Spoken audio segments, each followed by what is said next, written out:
There's quite a few things that are floating around in my mind right now, but I don't know where to start. Okay. I've been so tired all day long.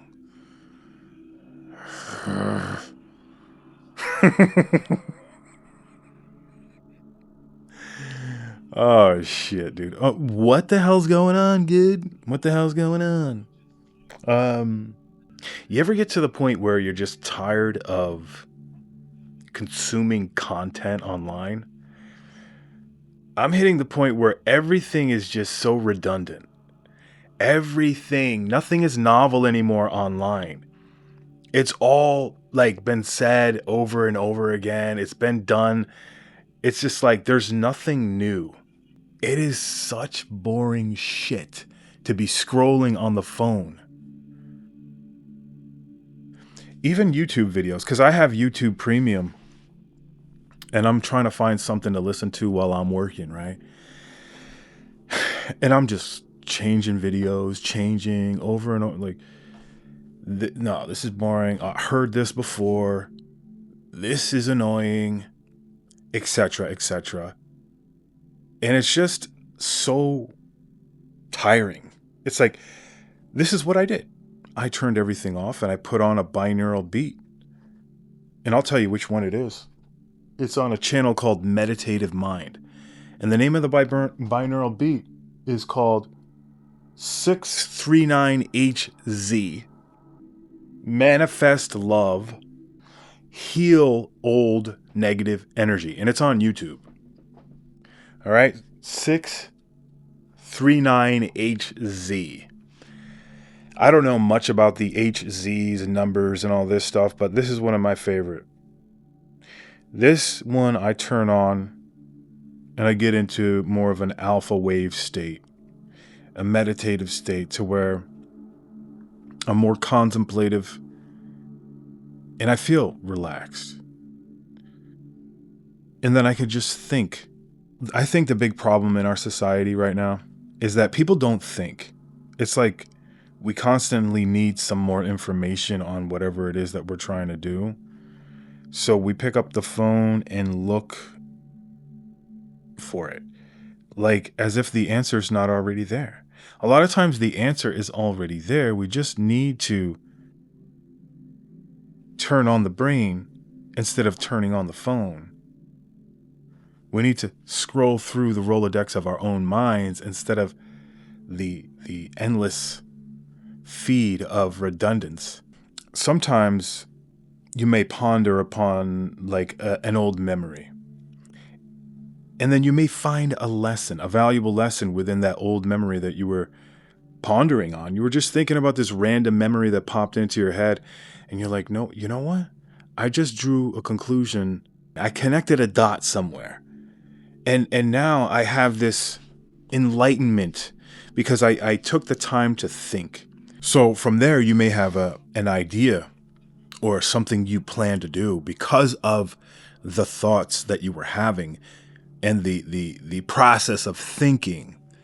And this process of thinking would have never happened if you were constantly being bombarded by whatever other person's thoughts you were consuming, whether it be podcasts or whatever, even audiobooks. It just doesn't matter. If you're looking outside for information instead of looking inside for information, you end up clouding what your specific particular life needs in that moment. And I know it is a valuable practice to put everything down, put on some ambient music or some binaural beats like the ones I just told you, and just allow yourself to think and allow yourself to hear yourself think. Listen to your own inner dialogue. There's a lot of answers to the questions that you have within those thoughts. I am a huge proponent on dancing with your thoughts, no matter if they're negative or not. And I spoke about this before, but if you have any kind of negative thought, whether it be, it could be a downright grim thought. It could be a scary, provoking thought. So what? Don't be scared of any of your thoughts. Like earlier when I was driving, I had this thought about how right now we live in a time where there is underconsumption and overconsumption. There's like so many opposites, but I kind of zeroed in on the underconsumption and overconsumption. You see, we have parts in this world where people are starving. Like they will become ravenous over food. Like if you see somebody go visit the country and they bring food, they will fight over the food because they just don't have enough food. So you're causing a hostile situation. If you go to these places with charity and you're giving out bread and all that stuff, you will see like how real it gets over simple foods like rice or bread or something like that. You'll see people fighting, like really fighting. And, here in the United States, we really don't have that problem. I mean, we have programs or whatever, but, in the United States, it's about consumption. It's about overconsumption. And it's been, this is the land of capitalism. And it's been promoted and pushed to be that way. The corporations here, the food corporations in particular, are designed to keep you coming back. So they create foods that are drug-like and that you need to keep eating all day.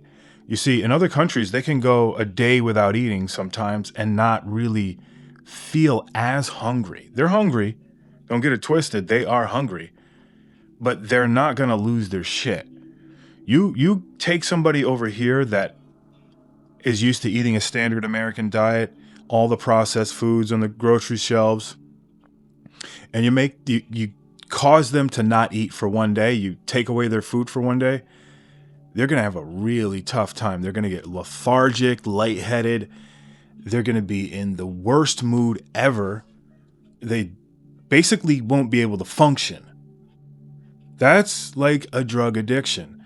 Now, some people in other countries that haven't eaten for 24 hours, it's normal to them. They could still function. They could go walk miles to get water, and carry the water back and use all kinds of physical exertion that people in this country, they would be collapsed on the side of the road trying to do that. So, and this is one of the reasons why I think practicing intermittent fasting is so important once in a while, because you train your body to be able to do the things that we are supposed to do as human beings, like feast and famine. We're not supposed to be eating constantly and being satiated every minute of the day. I believe that we should practice hardship voluntarily, whether it be abstaining from sex or abstaining from food, alcohol, drugs, whatever. Just, depriving yourself of things that you enjoy in general is going to make you stronger. But back to the point that I wanted to get at, because in this country, it's overconsumption to the fullest. And I thought about this. I had this thought of, okay, so what if things switched? Because I read this book one time. It was called The Second Great Depression or something like that. It was a book that came out after, like, a couple months after the pandemic.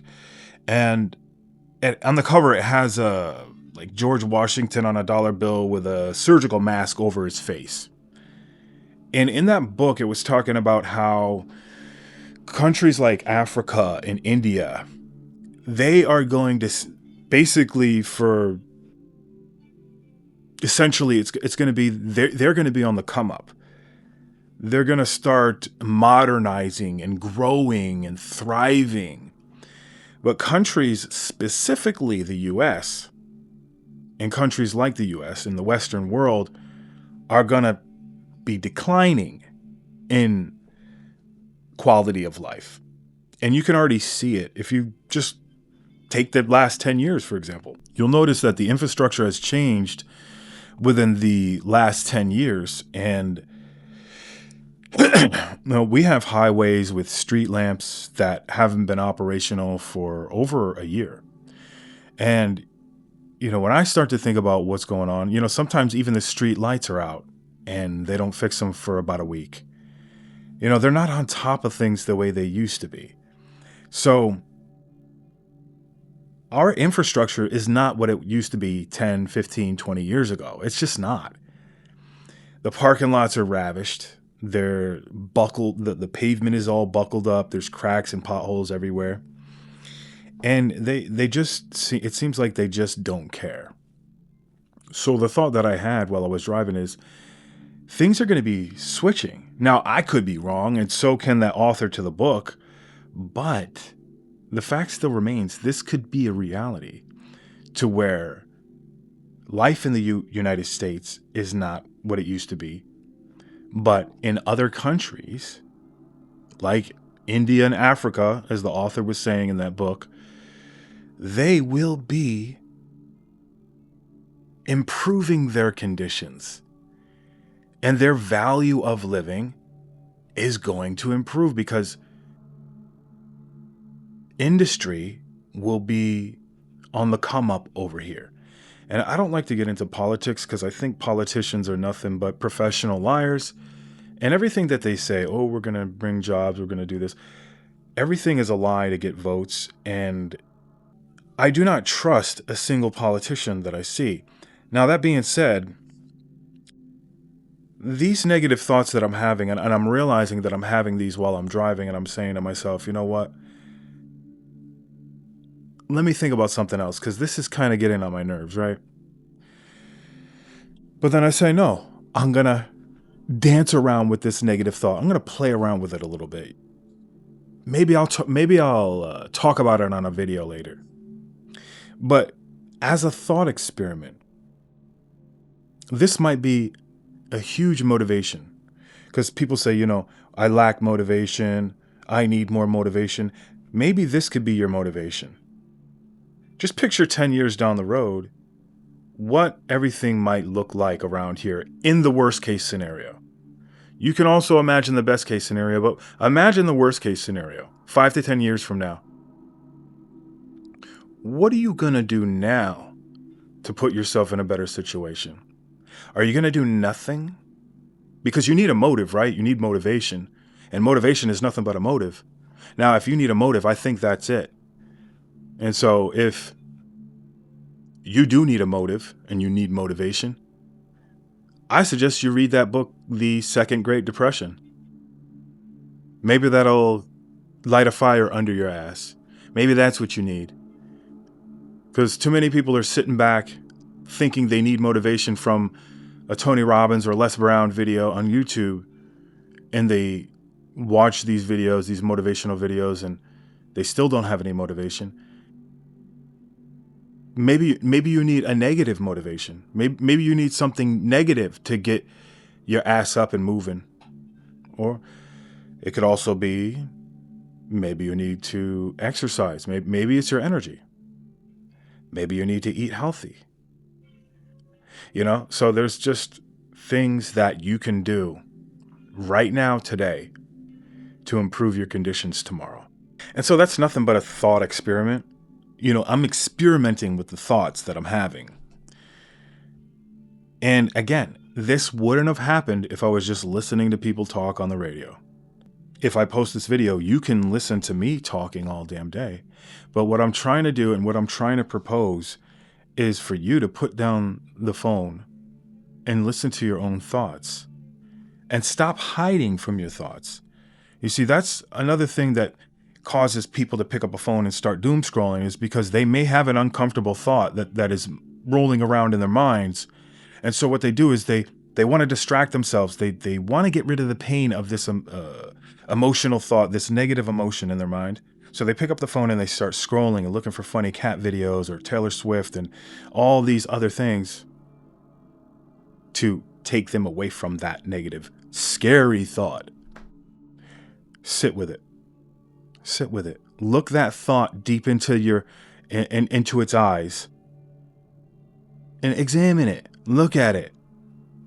Play with it. Okay? Maybe joust with it a little bit. Stop being scared of the thoughts. And this is what I had to tell myself, earlier as well, when I'm like, I don't want to think about that stuff anymore. No, think about it. Because, you see, this is what happened. I was so sick and tired of hearing the same thing over and over again. on the radio. So what I did was I turned off the radio, put on the binaural beat, and I was having some good thoughts, thinking about the past or whatever. And that led into the negative thought of what could happen in the future, gloom and doom, boom, boom, boom. And then I wanted to put on another radio show to distract me from the thought, which is the loop that keeps going on and on again. Instead of tackling that thought head on, finding out what needs to happen next after the thought, it's just an endless loop. You never took care of the negative thought. It's always going to be there. And that's just my example. I have other examples of this too.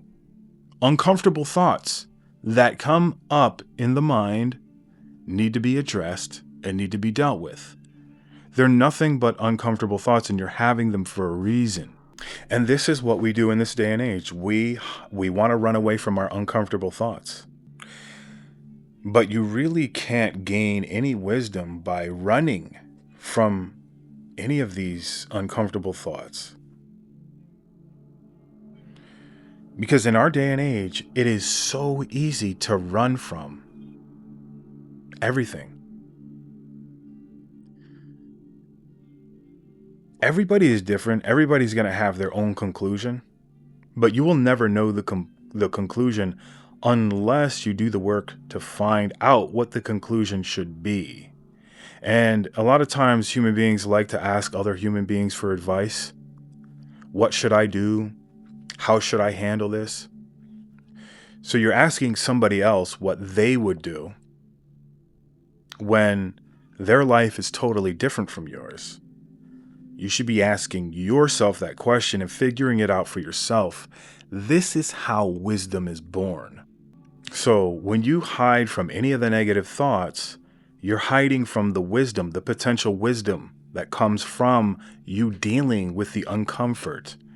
And this is not me being all philosophical and all mentalist and all this stuff. This is just actual fact that people don't ever think about because they don't give themselves time to think.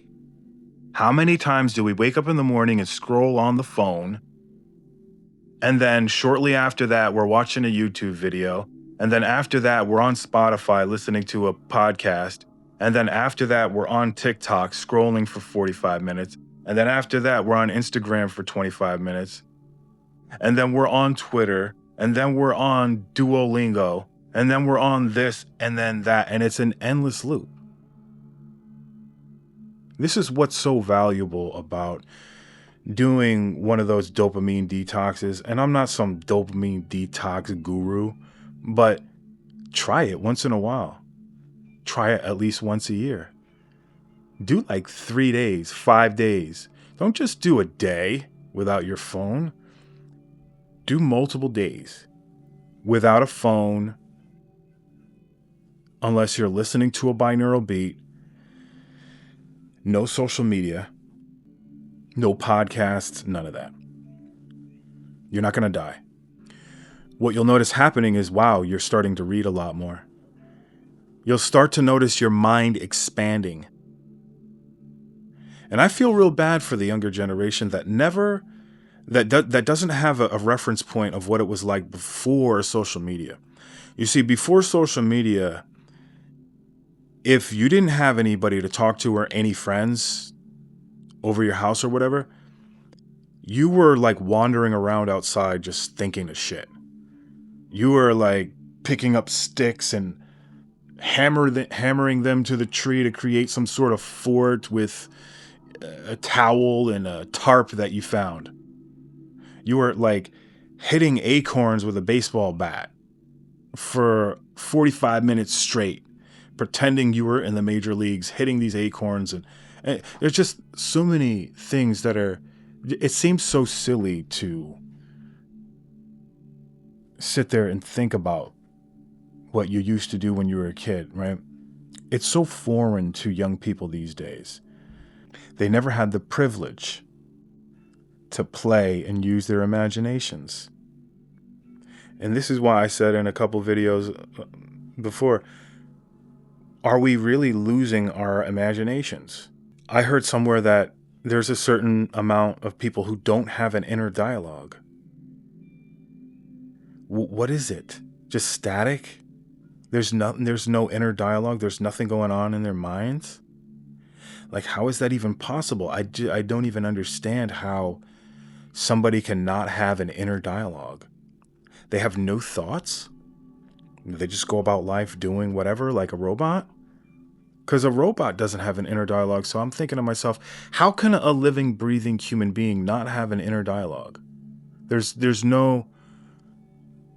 nothing going on inside the mind of a person with an inner dialogue. Without an inner dialogue, rather. I don't know. These are just some of the thoughts that I wanted to get through in this brain dump here today. Think about it. Just think about it. Whatever it is for you, whether it be something positive, whether it be something visionary, just think about it, no matter what it is. And we're out.